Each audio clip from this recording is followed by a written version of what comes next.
யோக ஞான சித்தர் ஓம் ஸ்ரீ ராஜயோக குரு சரணம்.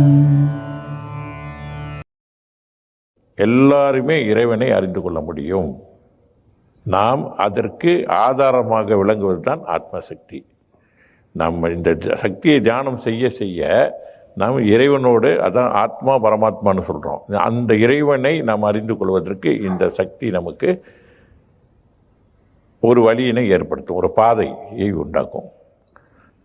அதுக்கு நிறைய முயற்சிகள் செய்ய வேண்டும். வாழ்க்கையில் வெற்றி பெறுவது சுலபம். அது நான் அது கடினம்னு சொல்லவே முடியாது. ஒருவர் யோக சக்தி எடுத்துட்டேன், நான் பயிற்சி பண்ணேன், அதை பண்ணேன், இது பண்ணேன், எனக்கு சரியாக வரலன்னா அவர் பயிற்சி ஏதோ ஒன்று மிஸ்டேக் நடக்குது, பயிற்சியை சரியாக செய்யலையா, அதில் ஏதோ ஒன்று நடக்கும், அப்படி தான் இருக்கும். மற்றபடி 100% யோக சக்தி முழுமையாக பலன் தரும். அதில் எந்த மாற்றமுமே இல்லை. ரிசர்ச் பண்ணியிருக்கேன் குரு. இது சும்மா நார்மலாக ஏதோ உங்களுடைய சந்தோஷத்துக்காக மன திருப்திக்காக குரு சொல்லலை, ரிசர்ச் பண்ணியிருக்கேன்.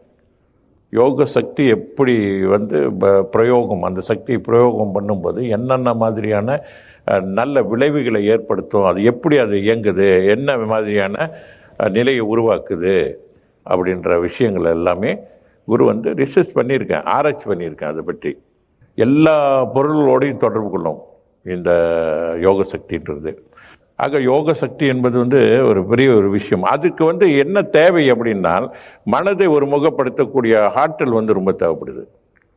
அதுதான் தியானம். நம்ம யோக சக்தியை வச்சு பயன்படுத்தலாம் எல்லாமே, ஆனால் மனமும் அதுக்கு ஏற்றால் போல் நாம் மனதை வசப்படுத்தக்கூடிய ஆற்றல் யோக சக்திக்கு இருக்குது. மனதின் சக்தியையும் அது கண்ட்ரோல் பண்ணுது. வில் பவர், நம்மளோட மைண்ட் பவரையே அது கண்ட்ரோல் பண்ண முடியும் யோக சக்திக்கு. யோக ஞான சித்தர் ஓம் ஸ்ரீ ராஜயோக குரு சரணம்.